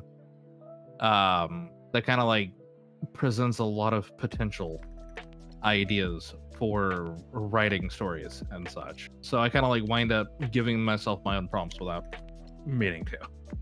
Okay, yeah, definitely like a derivative idea. I definitely do that a lot, or in kind of just chatting with someone, I'll get an idea for an idea to use. Like I remember one conversation I had with someone else in the HFY community was just talking about how FedEx may have access to faster than light teleportation, but they'll still deliver by truck just to make a point. And then I thought that would make a really funny short story. So I wrote down the idea for later. And that's often like just in casual conversation, so many ideas come to you. And I think many of us, we don't have problems with ideas. I think it's just finding the time to actually make use of all the ideas. Yeah. Very true. That kind of reminds me of the one anime, is it Voices of a Distant Star? Where like the entire thing is like the girlfriend is flying off to fight in the war, and the further they get away from Earth, the longer it takes for the messages to get back home. Yeah. Mm-hmm. Like that'd be interesting. Like I honestly, I would enjoy writing a like truck driver thing, but like they're on a highway, and they have to get to like another galaxy. So like they know that they'll die on the trip, and then their replacement will keep the thing going. I'm going to blow your mind creation. It does take longer for messages to reach Earth the farther away you are from it. I know, but like I know that, but I'm talking about for the anime. Like that was like the major thing of like. Oh, so it was the major like plot point, and that yeah, was it was like the a major driving plot force. Yeah, that's what it's called. I Yeah, think it's it's called like- Voices of a Distant Star because it's like, you did as the girlfriend was like fighting off the aliens, the boyfriend was receiving like an old message of like how training was or something like that. I can't remember what, but it was basically like it was always out of sync, basically. Yeah, that was. I haven't seen that in so long. I think that's an old, like an old Makoto Shinkai movie. Yeah. Like the guy that made Your Name. It's like, I mean, it only goes for like 40 minutes from memory. Yeah, it's not that something like long. Yeah. But it's good. I can hardly remember any of it though. I never heard It's of like it. early 2000s. It's Yeah. good. I recommend people watching it because it's not that long. It's pretty short. It's like a short film. I'm just Yeah. surprised somebody used that as an actual story. It's like plot central idea. Well, it's kind of like the old way of just like it takes time for a letter, and like the letter is like it may take some time to get there, but when it gets there, it's going to have like the thing that blows the case wide open, or it's going to have who's actually getting the inheritance. Yeah. Well, yeah, but I mean, like, I'm surprised people are kind of like using that in this day and age of like instant communication and whatnot, because not a lot of people think about how long it takes radio waves or anything to get out from the parent star, kind of deal, particularly without any sort of like help or boosting. And even so, light only goes so fast, kind of deal. Like there's so much like instant communication in anime and sci-fi these days that it borderlines fantasy at that point. Absolutely. Yeah, because like I think Speak of the Dead like had that part because like I spoiler alert, I guess, if you haven't read like an old like a book from like the 90s or whatever,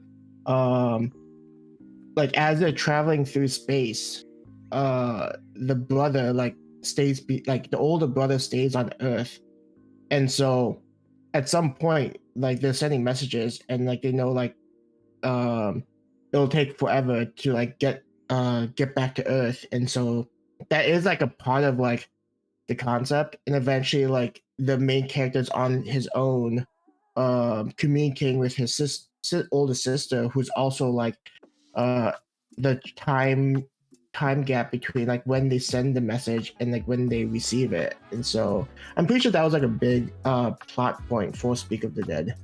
It's like the first book is Ender's Game, if you didn't know the series.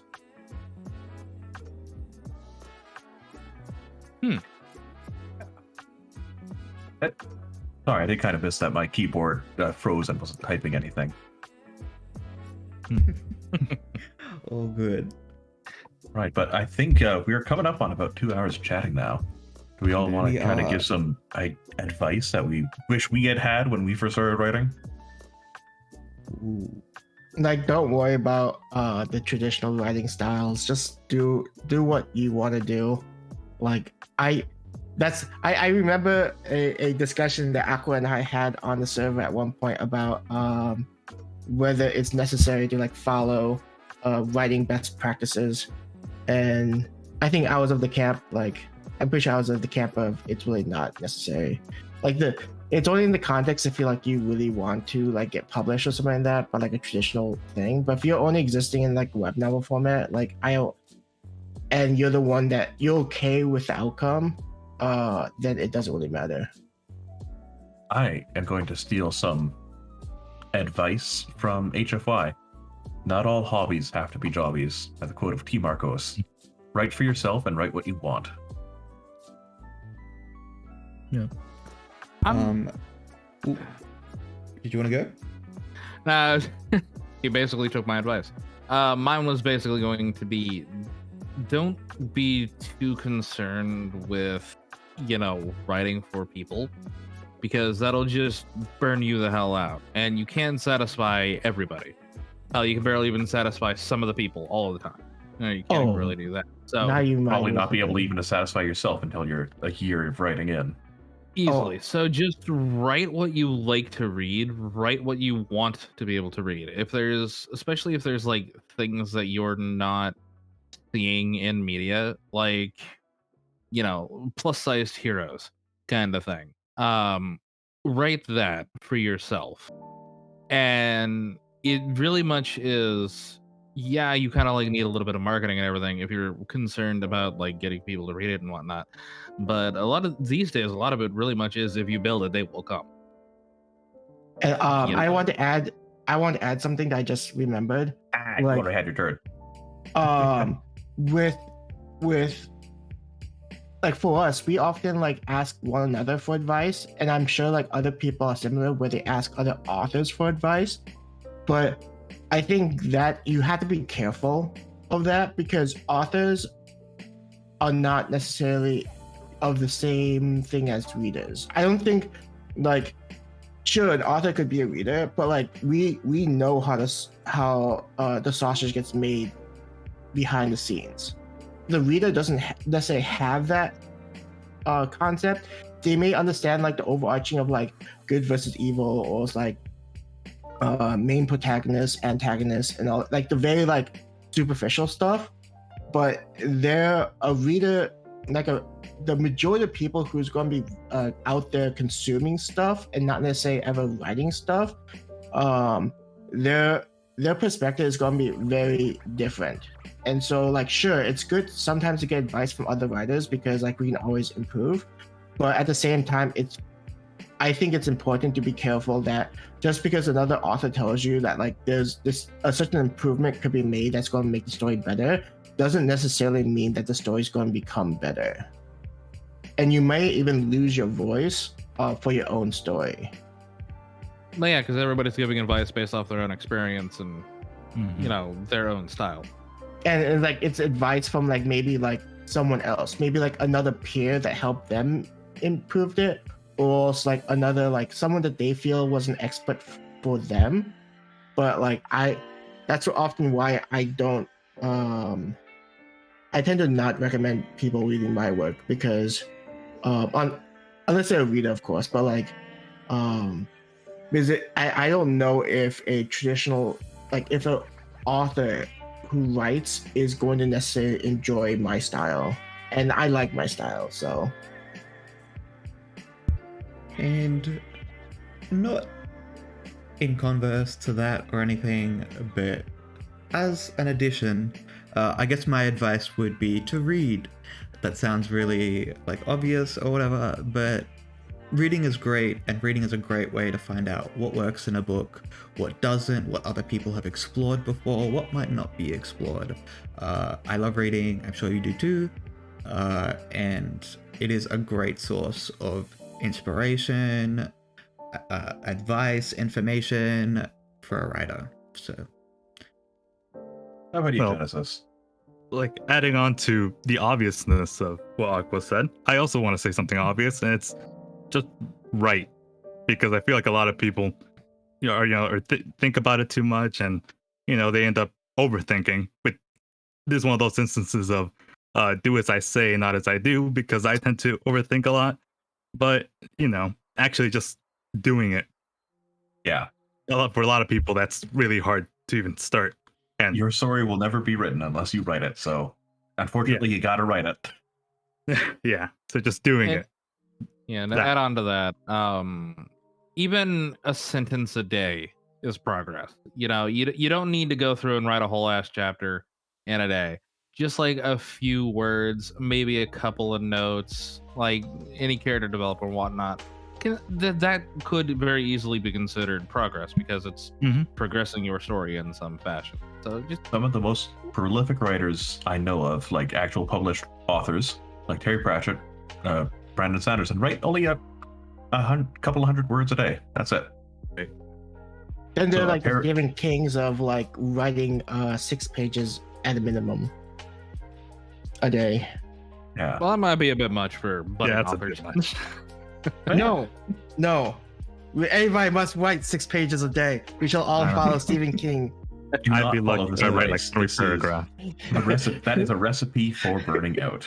It is. Yeah, I was about to say that's a burnout. Uh, And in the essence of the burnout, I'll say we can all sort of have like some closing remarks. I know there was a little issue as like we kept on referring to each other by our names, and a lot of you guys don't know our names. So I'll just get everybody to like introduce themselves again and sort of just tell me the novel that you released most recently, or the one that you're working on now and you're releasing.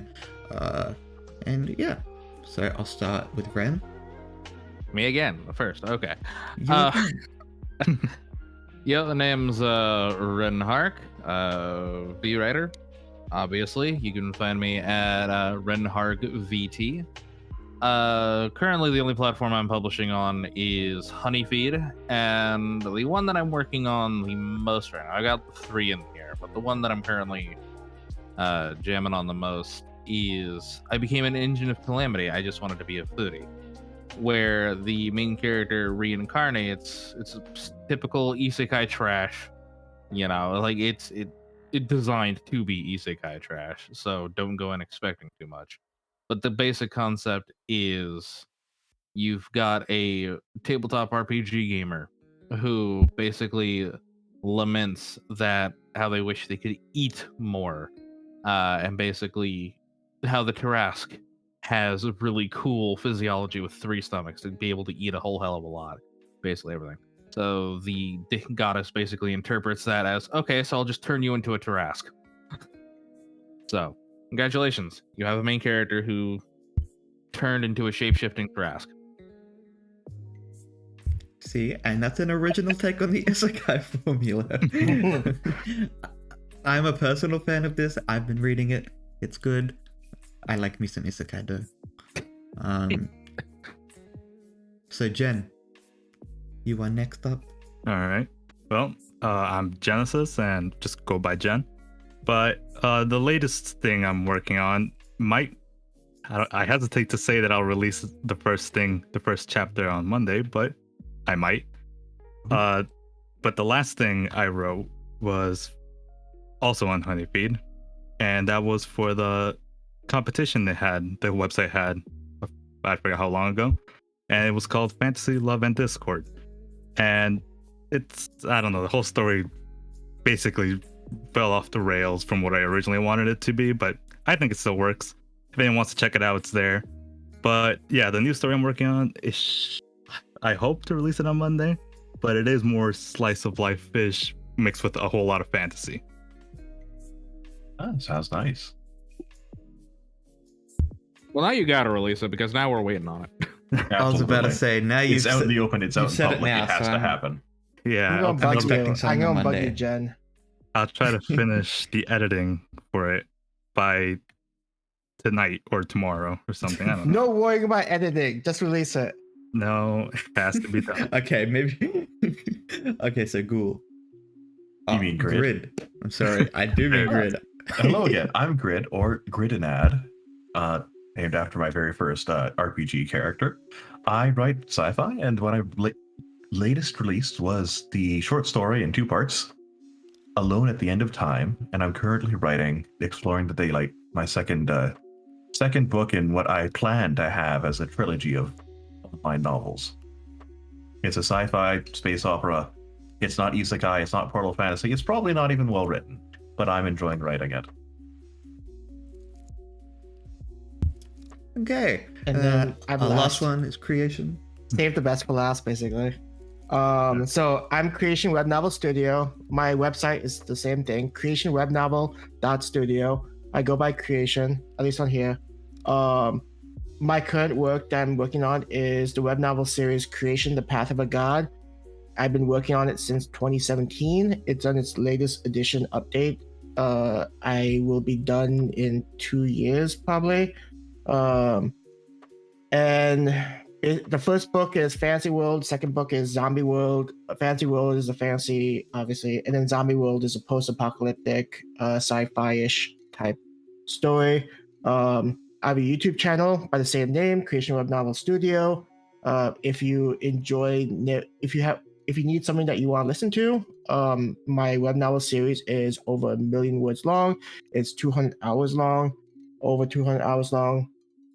And if you want to check out the updated edition, I'd probably just go onto my website, and then you can find all the different platforms I'm on. I'm on Royal Road. I'm on Honeyfeed.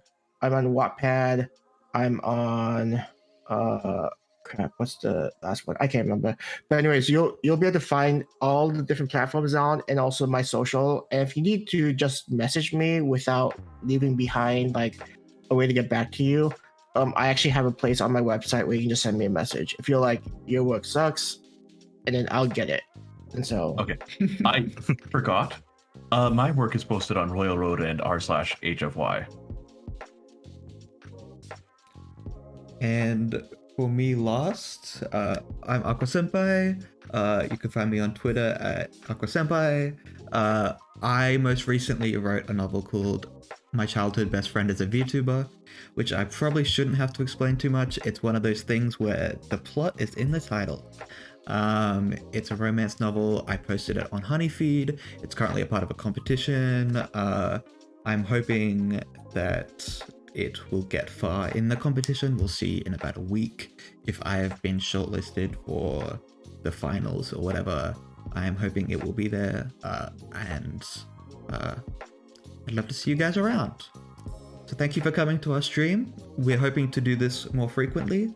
Does anybody else want to say anything? yeah, we should be back in next week at same time. And if anything does come up where like there's some kind of issue, I think all of us are tweeting out updates. So either follow all of us. Akua will at least. I think we're gonna cut this short. Too. We're all on Twitter. You can find us. We'll be back probably next week with a Halloween themed episode, probably with some narrations. Yes, which is exciting. Yes, I'm so keen. Okay, guys. Adios. See ya. Buenas noches. Arrivederci. Annyeong.